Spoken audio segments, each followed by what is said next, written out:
संगमनेर शहरात वाहतूक कोंडीची समस्या गंभीर बनली असताना वारंवार होणाऱ्या वाहतूक कोंडीला अतिक्रमणं कारणीभूत ठरली आहेत. झालेली अतिक्रमणं हटवण्याची नागरिकांची मागणी असताना त्या संदर्भात नगर परिषद, सार्वजनिक बांधकाम आणि पोलीस प्रशासनाची एकत्रित बैठक घेतली होती. त्यानुसार प्रशासनानं एकत्रित येऊन अतिक्रमण निर्मूलन मोहीम हाती घेतली आहे. संगमनेर तालुक्याच्या विकासासाठी आणि जनतेच्या समस्या सोडवण्यासाठी आपण कटिबद्ध आहोत, असं आमदार अमोल खताळ यांनी म्हटलंय.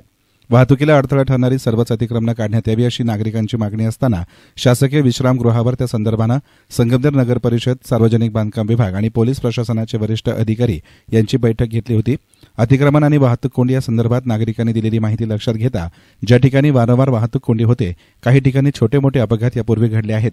भविष्यात असे अपघात होऊ नयेत आणि वाहतूक कोंडीचा प्रश्न कायमचा मार्गी लागावा याकरिता बैठकीत संबंधित विभागाच्या अधिकाऱ्यांना अतिक्रमण काढण्यासंदर्भानं सूचित केलं होतं. त्यानुसार ही कारवाई सुरू आहे. 14 जानेवारीपासून प्रशासनाच्या वतीनं अतिक्रमण निर्मूलन मोहीम हाती घेण्यात आली आहे. ही मोहीम सुरू करण्याच्या एक दिवस अगोदरही बैठक पार पडली.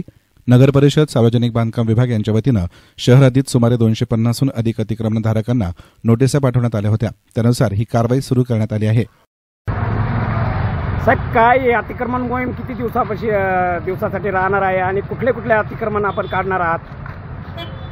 सार्वजनिक बांधकाम विभाग संगमनेर तसेच नगर परिषद संगमनेर यांच्या संयुक्त विद्यमाने पोलीस प्रशासनाच्या मदतीने आपण इथे संगमनेर शहरामध्ये दिल्ली नाका 3 बत्ती ते आपला या ठिकाणचा पंचायत समिती तसेच दिल्ली नाक्यापासून प्रवरा नदीचा पूल या दरम्यान जे काही अतिक्रमण आहेत ते आपण अतिक्रमण काढतो आहोत. ही मोहीम जी आज दिवसभर चालणार आहे आणि आज जर पूर्ण झाली नाही तर उद्या पण ही मोहीम आपण कंटिन्यू करणार आहोत. कुठल्या भागाचे अतिक्रमण काढलं आहे आत्तापर्यंत? आत्तापर्यंत आपण प्रवरा नदीच्या पुलापासून 3 बत्ती चौकापर्यंत आपण अतिक्रमण एक बाजू पूर्ण झालेली आहे.